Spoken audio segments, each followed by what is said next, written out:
आप सभी को मेरा प्रणाम। आपका स्वागत है। आत्मा के संबंध में तो हम पहले भी न्याय दर्शन और योग दर्शन आदि में बात कर चुके हैं। यहाँ पर भी आत्मा के बारे में न्याय दर्शन के अनुसार ही बताया गया है कि जैसे जो भी ज्ञान होता है वह आत्मा को ही होता है और आत्मा कोई शरीर नहीं है। आत्मा ही ज्ञाता होती है, शरीर ज्ञाता नहीं होता। जब हम यह कहते हैं कि मैं ये जानता हूँ, मैं ये करता हूँ, तो यह जो मैं है यही आत्मा है। इसका सबसे अच्छा उदाहरण हमें अष्टावक्र गीता में राजा जनक एवं उनके गुरु अष्टावक्र के संवाद से मिलता है। एक बार राजा जनक ने रात में सपना देख लिया कि उनके राज्य पर किसी सम्राट ने आक्रमण कर दिया है। वह बचते हुए भाग रहे हैं, बहुत थक गए हैं, बहुत भूखे प्यासे हैं, दयनीय हालत में। ऐसे ही कई दिन हो जाते हैं। फिर कोई व्यक्ति उनको लेटा हुआ देखकर उनको कुछ रोटियां खाने के लिए दे देता है। वह खाने बैठते हैं। अचानक एक चील आती है, झपट्टा मारती है और रोटी छीन ले जाती है और यह देखकर उनके मुंह से चीख निकल जाती है।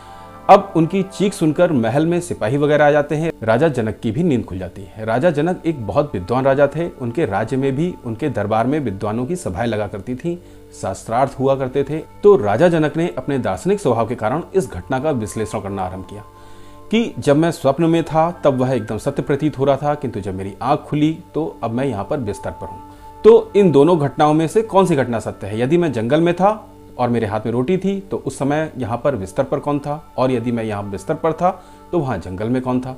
अब वह इस प्रश्न का उत्तर ढूंढने में लग गए। बाद में ऋषि अष्टावक्र से राजा जनक ने यही प्रश्न किया। तब ऋषि अष्टावक्र ने उनसे कहा कि राजन, ना वह सत्य था जब आप जंगल में भटक रहे थे, और ना ही यह सत्य है कि आप महल में सो रहे थे।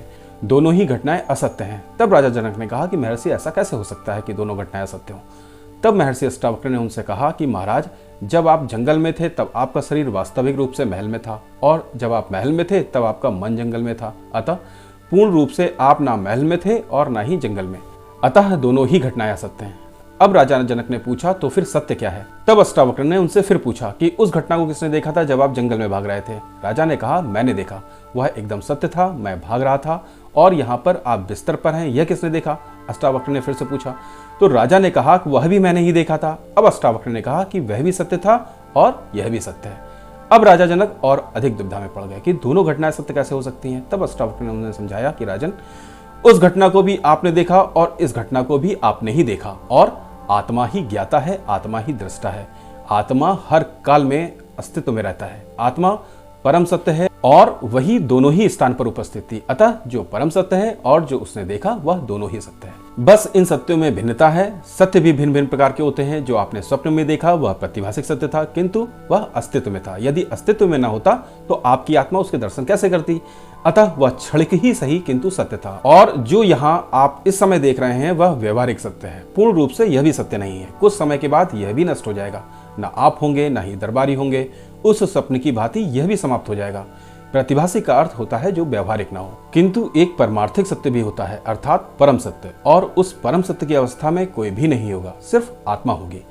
आत्मा के अतिरिक्त कुछ भी नहीं होगा, ना आप, ना आपके दरबारी, ना यह महल, और कुछ भी नहीं। राजा बोले, तो फिर यह जगत क्या है जो अभी दिख रहा है? तब अष्टावक्र ने कहा कि जिस प्रकार हम अलग अलग प्रकार की मूर्तियां बनाते हैं, फिर हमारे मन में उनकी छवियां अंकित हो जाती हैं और हम उनको उसी रूप में देखना आरंभ कर देते हैं और हमें वही सत्य प्रतीत होता है। किंतु जब मूर्तियां टूट जाती हैं तब वह हमारे लिए पत्थर के अतिरिक्त कुछ भी नहीं होती।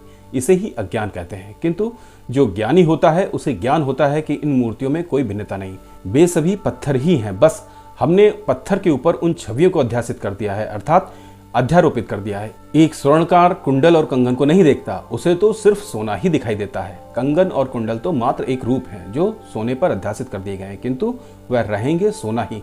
सत्य का वास्तविक स्वरूप यही है, अर्थात यह कंगन, यह कुंडल अथवा मूर्तियों की यह छवियां मिथ्या स्वरूप हैं। परम सत्य में भेद नहीं होता। सत्य तो सोना अथवा पत्थर ही है, अर्थात वह सभी एक ही हैं, भिन्न नहीं है। ठीक इसी प्रकार ब्रह्म ही सत्य है और उसमें कोई भेद नहीं है, और यह जगत मिथ्या है, क्योंकि जो जिस रूप में दिख रहा है वह सभी रंग रूप उस ब्रह्म पर अध्यासित हो गए हैं, जिस कारण यह हमें इस जगत रूप में दिखाई दे रहा है। तब राजा जनक ने पूछा, इस रंग रूप को ब्रह्म पर किसने अध्यासित किया है?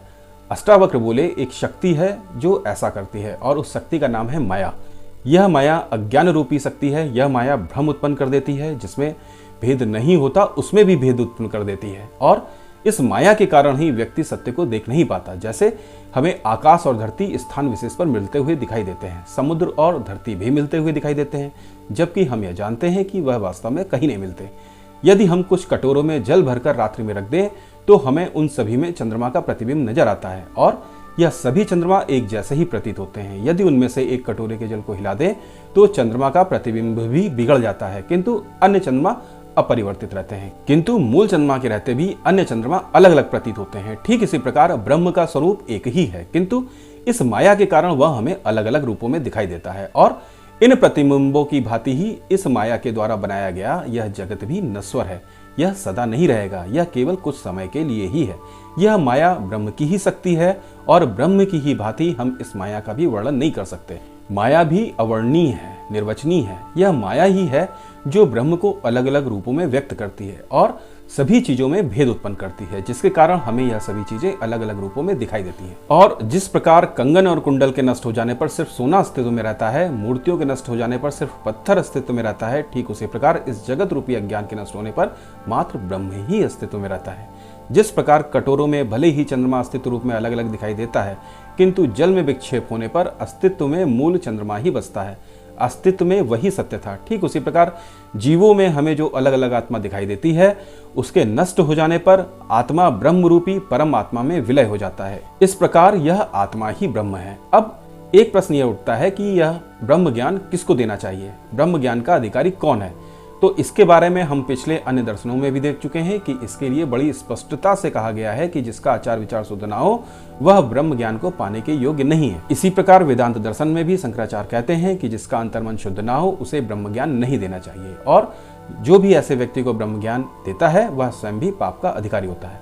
आइए इसे एक कथा के माध्यम से समझ लेते हैं। एक बार एक राजा थे, उनको एक महात्मा आकर ब्रह्म ज्ञान देकर चले गए। रात में राजा ने अपने महामंत्री को बुलाया और उससे कहने लगे कि महामंत्री, यह सभी कुछ माया है जो अज्ञान के कारण है। वास्तव में सभी कुछ ब्रह्म स्वरूप है, अर्थात किसी में कोई भेद नहीं है, सब एक ही है। तेरी पत्नी मेरी पत्नी सभी एक है, कोई अलग अलग नहीं है। मैं तेरी पत्नी के साथ सोऊं अथवा अपनी पत्नी के साथ सोऊं, उसमें कोई भेद नहीं है।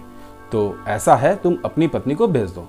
अब महामंत्री के पैरों से तो जमीन सरक गई, राजा से कुछ बोल भी नहीं सकता। इतनी जल्दी दूसरा कोई उपाय भी नहीं दिख रहा। बेचारा भागा भागा महारानी के पास पहुंचा, पूरी बात बताई। महारानी बोली, निश्चित ही वह कोई पाखंडी रहा होगा जिस ब्रह्म ज्ञान के नाम पर पता नहीं क्या समझा गया, तुम उसी को पढ़कर लेकर आओ। अब उस दिन तो किसी प्रकार बहाना बना दिया गया और महामंत्री की पत्नी को कहीं अन्यत्र भेज दिया गया। किंतु अगले दिन वह महात्मा महल में आ गए, उन्हें पूरा किस्सा बताया गया। तब उन्होंने महारानी से कहा कि निश्चित ही अब मेरी ही गलती है, मैंने राजा के अंतःकरण को जाने बिना ही उन्हें ब्रह्म ज्ञान दे दिया। किंतु कोई बात नहीं, आप चिंता ना करें और जैसा मैं कहता हूँ वैसा करें।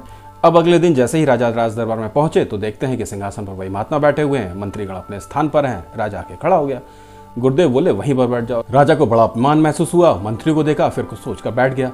फिर भोजन की बारी आई, चौकियां लगी, गुरुदेव बैठे, राजा बैठा। गुरुदेव ने महामंत्री को ही बैठा लिया। महामंत्री के पास बढ़िया बढ़िया स्वादिष्ट भोजन, गुरुदेव के पास में फलाहार, राजा के पास कुछ नहीं। अब गुरुदेव ने केला खाया और उसका छिलका उठाकर राजा की थाली में फेंक दिया और राजा से बोले, खाओ। अब राजा ने गुरुदेव से तो कुछ नहीं कहा, तलवार उठाकर महामंत्री की ओर दौड़ा कि तूने मेरे भोजन के लिए व्यवस्था की है। अब गुरुदेव को क्रोध आया, तब बोले कि तुझे अपनी पत्नी और महामंत्री की पत्नी में कोई भेद नजर नहीं आता, लेकिन केले और छिलके में भेद नजर आता है। चल छिलके खा, सब एक ही है, केले और छिलके में कोई भेद नहीं।